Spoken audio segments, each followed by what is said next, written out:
Hello, and welcome to the next part of Lesson 4.9, Building Complex Input Screens.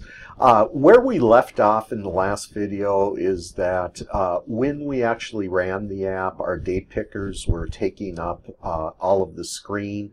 So what we're going to do is we're going to implement some code, which I've already done, that will go ahead and hide the date pickers when they're not in use and show them when you go ahead and select the date picker. So let me just go ahead and expand this. So what I've added is a couple variables up above which just specifies the location in the section where the date pickers are. And then after that, what we're doing here is we're storing whether or not the date picker will be shown, and then will appropriate show or hide them when the properties are set. So both date pickers will start as not shown. So in order to track the visibility of the date pickers, what we've done is we've gone ahead and we've implemented the delegate height for row at method.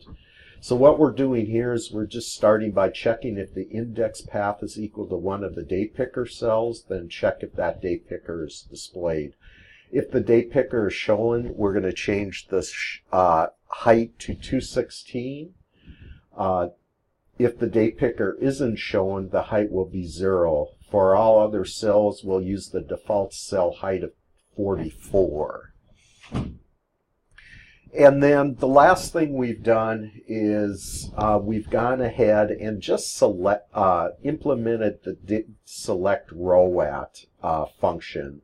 So what that'll do is that'll let us know if one of the rows were selected or not. So basically what that just checks to see if we go ahead and we'll use a switch statement to test for 3 conditions. If the check-in date label is selected, if the check-out date label is selected, or if any other row is selected. If any other row is selected, you'll do nothing, but if one of the date label cells is selected, basically what we're going to do is we're going to check 3 more states and 3 corresponding responses. The date picker corresponding to the selected cell is already shown. Your response is to hide it. The other date pickers shown, you'll hide it and show the selected date picker. And then finally, neither date picker is shown, you'll show the selected date picker. So what we're going to do is then after that we go ahead and we begin our updates of our table views and then end our updates. So what I'm going to do is I'm just going to go ahead and kick off the application right now and actually run the code.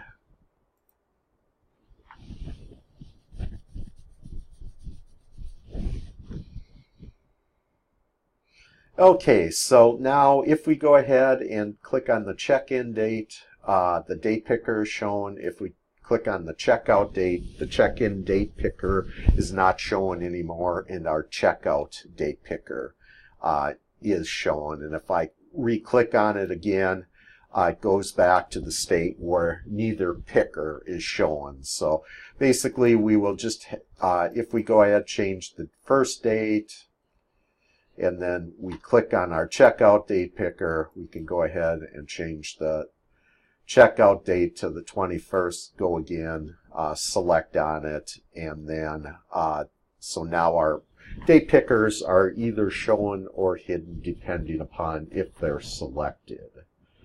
So what we're going to do next is we're going to actually go back into our application here. Let me go ahead and open that up. And what we need to do is we need to collect some numbers. And what we need to do is we need to collect the number of adults and children that will be in this reservation. So in order to do that, we're just going to be using increments of 1. So what we're going to be using is we're going to be using the stepper control. So let me go into my main storyboard.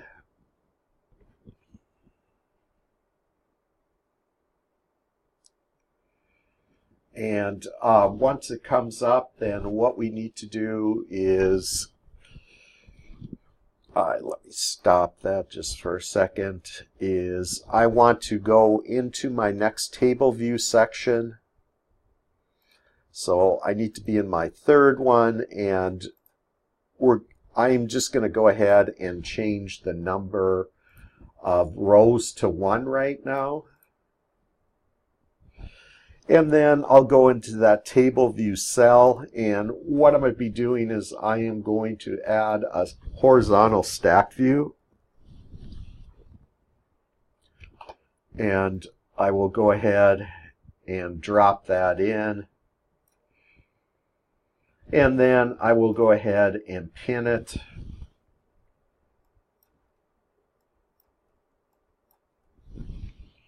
And add my 4 constraints. And then after I've done that, I'm going to add 2 labels in my stepper. So the one thing I want to do is I want to change the alignment to center, and then I am going to change the spacing to 15. Okay, so after I've done that, I'll go ahead and add a label. And I will drag that label over. And then I will go ahead, add another label. I'll drop it into my stack view. And then finally, what I'm going to do is I'm going to add that stepper. And I'm just going to go ahead and drag it underneath my labels over to the left. And then after I do that, I need to change some horizontal hugging so I'll go ahead and select that second label, and I am going to go in and change the horizontal hugging to 252. So I've changed that. So what I've done is I've created this cell. So what I'm going to do is I'm going to go back into my table view section, and I will click on the attributes, and I will add a row, and what that'll do is that'll just duplicate the row that I just added. So what I need to do next is I will go ahead, click on my label. I will change that to adults. And then I will click on my second label. I will set that equal to 2 by default. And then I will select my stepper, and I'll go ahead and select the stepper value so it's set to 2 by default. Okay, so after I've done that, I will update my children next.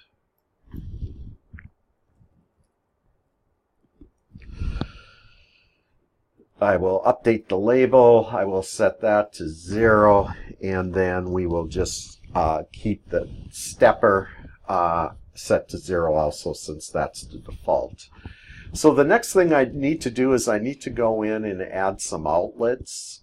So let me go ahead and click on my assistant editor, and I need to make sure that I am in my implementation program, not my interface. Okay, so we'll move the screen over a little bit. So let me go into my table view, into my correct section. And what I'm going to do is I'm going to add an outlet to my second label. And what we're going to call that is number of adults label. And we will go ahead and connect that. Just go ahead and change my formatting here a little bit, add some extra space. And then I need to add an outlet for my stepper. So I will go ahead and add the number of adults stepper and connect that. And then we will go in and do the same thing for our children. Go ahead and add my first label.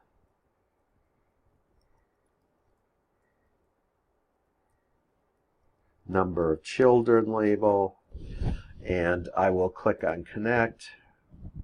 And then add my stepper.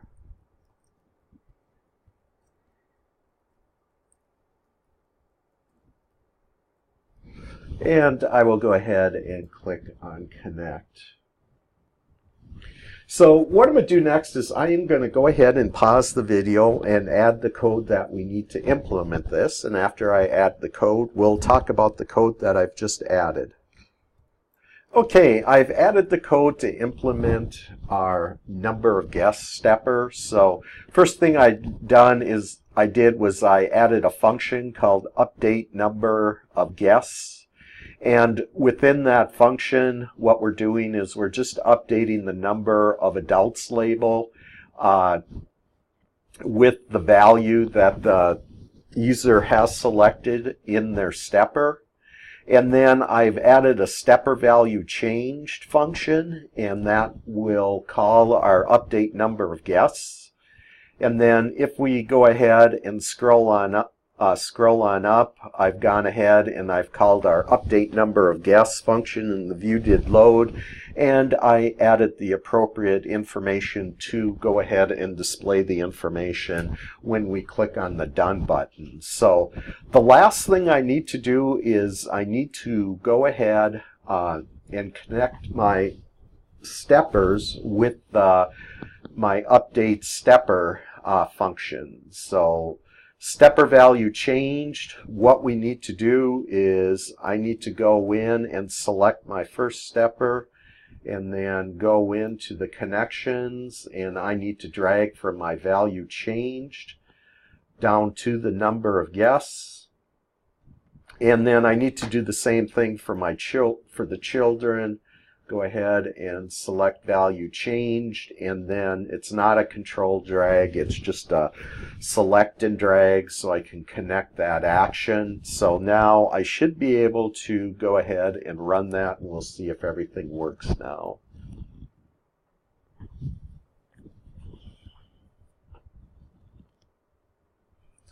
So the build succeeded. We should have the app up here shortly. Okay, so I will go ahead and enter some information, and then I will go ahead, click on my check-in date, select the 16th, checkout day, select the 26th, and I will go ahead and add some guests. Let me go down to 1. And I'll add 2, and I will go ahead and click on my done button. And if we look down below, it looks like everything has been added successfully. The one thing I noticed is, let me go ahead and click on my stepper here, and the initial value got set to 3 for some reason. So let me go ahead and make sure that is set to 2. There we go. Okay, so now that's set, so everything should be running correctly there. So the next thing we need to do is we need to go in and actually collect binary input. We're going to use a switch to connect that, and basically what this switch is going to do is it'll just go ahead and the user can, or the guest can specify if they want Wi-Fi for the day, because we're going to charge extra. So the first thing I need to do is let me go down into my next table view section, and let me click on it, and I will change the number of rows to 1. And then what I'm going to do is I'm going to go into my previous table view, and I am just going to go ahead and copy that stack view down since it's going to be fairly similar. So I'll just do a Control-C, click on my content view below, do a Control-V. It's been copied in. So the first thing I'm going to do is I will go ahead and change my constraints and add those in. And then I need to go ahead and change the information in my label. It's going to be Wi-Fi per day.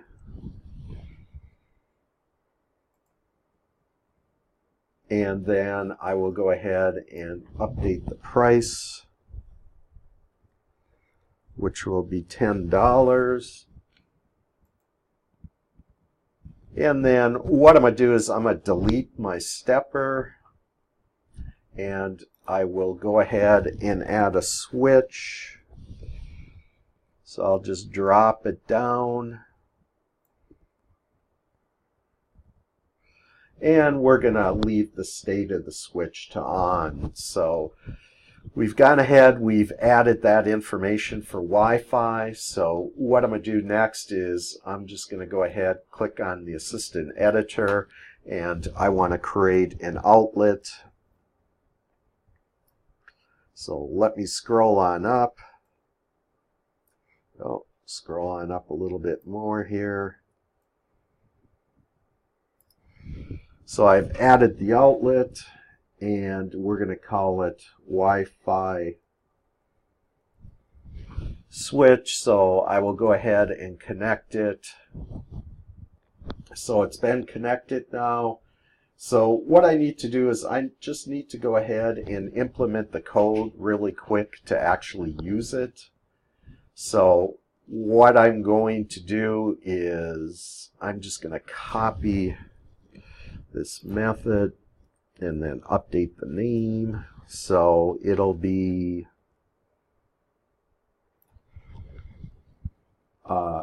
Wi-Fi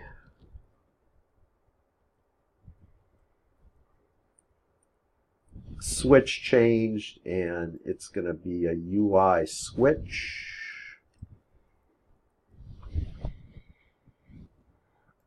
And we are going to implement it later.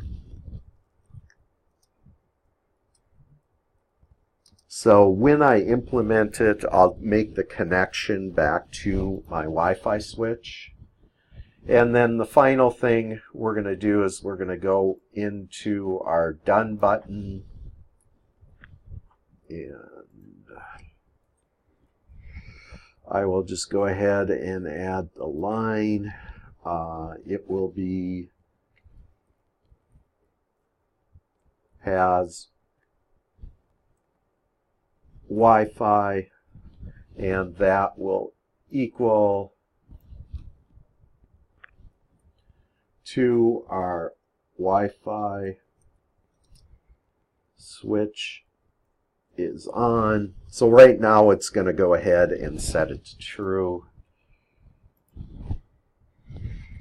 And then I will go ahead and print the information out.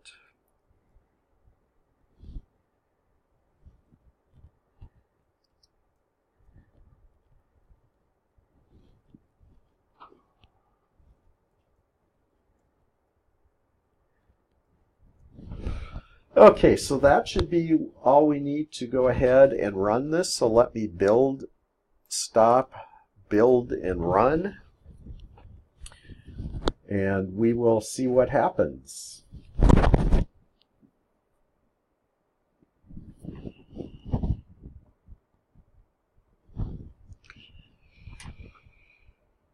Okay, so go ahead, add John Doe.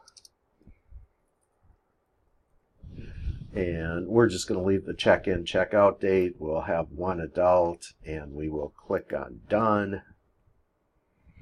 And let's bring the up. Yeah, so it looks like everything is printed out.